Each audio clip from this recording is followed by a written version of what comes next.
If you are wondering how acupuncture can help manage pain, today I'll walk you through the top 5 conditions where it really makes a difference, and why it works. Number 1. Neck and shoulder pain.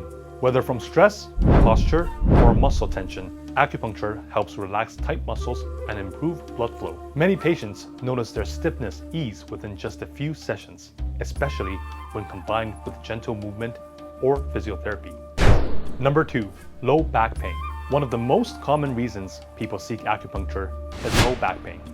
The treatment targets both muscle tightness and nerve sensitivity, helping reduce inflammation and promote long-term comfort. Number 3. Elbow and wrist pain. By stimulating the meridian points around your arm and forearm, acupuncture helps reset overworked muscles and enhance circulation, a big help for repetitive strain or overuse injuries. Number 4. Knee pain and arthritis. Whether it's from arthritis or a sports strain, acupuncture can reduce swelling, stiffness, and aching by promoting the release of your body's natural painkillers, endorphins. Number 5.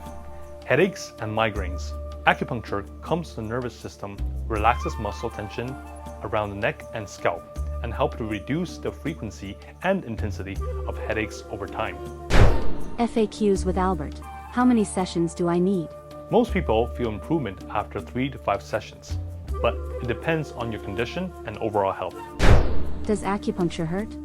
Not at all. The needles are very thin, and most people feel a slight tingling or warmth, not pain.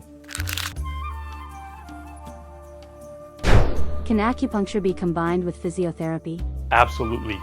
In fact, pairing acupuncture with physiotherapy often accelerates pain relief and functional recovery. At our clinic, we use acupuncture as part of a complete care approach. Balance your body, ease your pain, begin healing with turning point physical therapy.